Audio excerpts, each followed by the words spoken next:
Hello and welcome. This is Cheryl. Thank you so much for joining me today.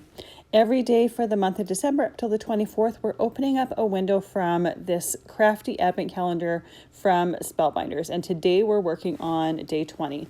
So when I open the window, I get this really cute layered stencil set. And I can't wait to make a card out of this. I think it's going to make a beautiful frame around the outside of the front of the card. So I'm going to take my first layer and tape it down. These are labeled. The one thing though is there's a dot in each corner or a hole in each corner to make sure that you have everything lined up correctly. If you want to make sure you don't get ink through those, I would suggest taping them or even putting a finger on them while you're inking just to make sure that those stay ink free. Now I'm using some bundled sage for the first layer of these leaves, and then I'm going in with some peeled paint for a little bit of a shadow, and I'm using a detailed blending brush for the shadow just so that I get it to the base of the leaf and don't really get it on the other leaves around it. Super easy to do, and I typically have one of these blending brushes for each color family, so you don't necessarily need one for each color itself. I'm doing both the top and the bottom, so it kind of creates a bit of an oval frame to it. I'm going to do the same thing for this side as well. Now I'm being very careful when I'm doing my ink blending and making sure I don't get any ink over that top edge there. If you're worried about that, I would just tape the entire edge off to make sure that that stays completely clean. I was pretty sure that I could be controlled enough to not get it over the edge, but if that's a concern, easy enough to just tape that entire edge off. And that tape gets reused over and over again, so it's not like you're wasting a whole bunch of tape. Once that first layer is down, I put the second layer down, or second stencil down, and that is the branches, and I'm doing forest moss for that.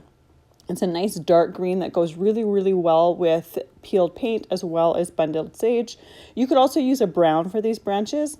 I chose to keep it with the greens and reds. I was in a little bit more of a Christmas mood with this one, but I think the images from this are generic enough that you could easily do it throughout the year. I think this would be beautiful as a spring or even a summer or a fall card. Even a fall card in like fall colors I think would be absolutely stunning. So the last stencil is the berries. I'm using some Festive Berries Distress ink to do the ink color on here. And then once I have the ink color on both sides, I'm going to go in with some texture paste sparkle and fill in those areas. I love using layered stencils for this reason. You can easily use texture paste or gels, something that has a little bit of dimension to them. And the texture paste sparkle has a tiny little bit of glitter in it. So it's going to not only make these berries glossy, but they're going to have a touch of glitter, and it's not an overly large amount of glitter, it's just a touch, so it's just going to give it a little tiny bit of sparkle.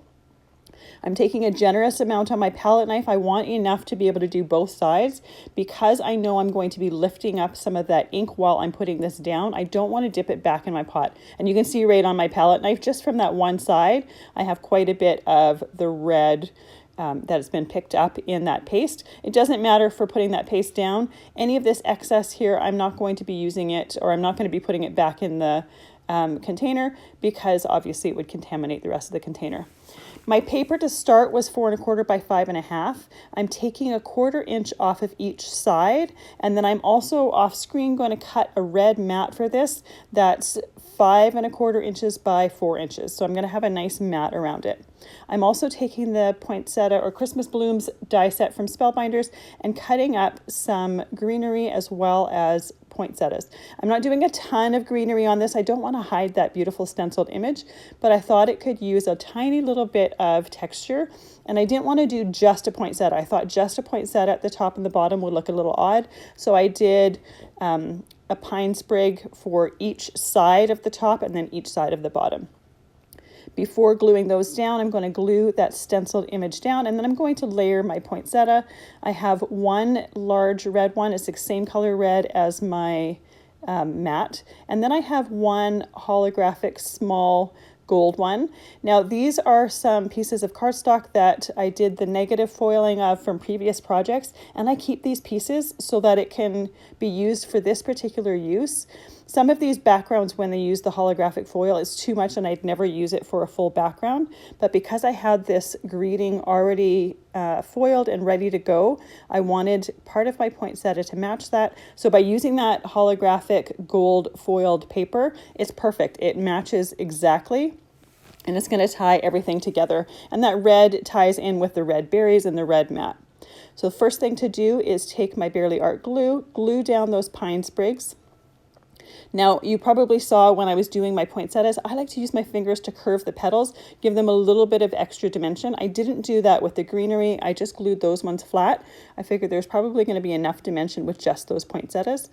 Once they're glued down, I'm going to put glitter or champagne glitter gem in the center of them, just to add a bit of sparkle. You could also use something like tonic drops or even stickles, just something to center that flower.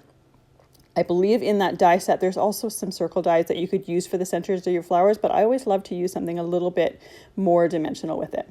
And there is our completed card. I absolutely love this layered stenciled background. I can't wait to use it more for other projects. Thank you so much for joining me today. I will see you tomorrow for day 21. I really appreciate you being here.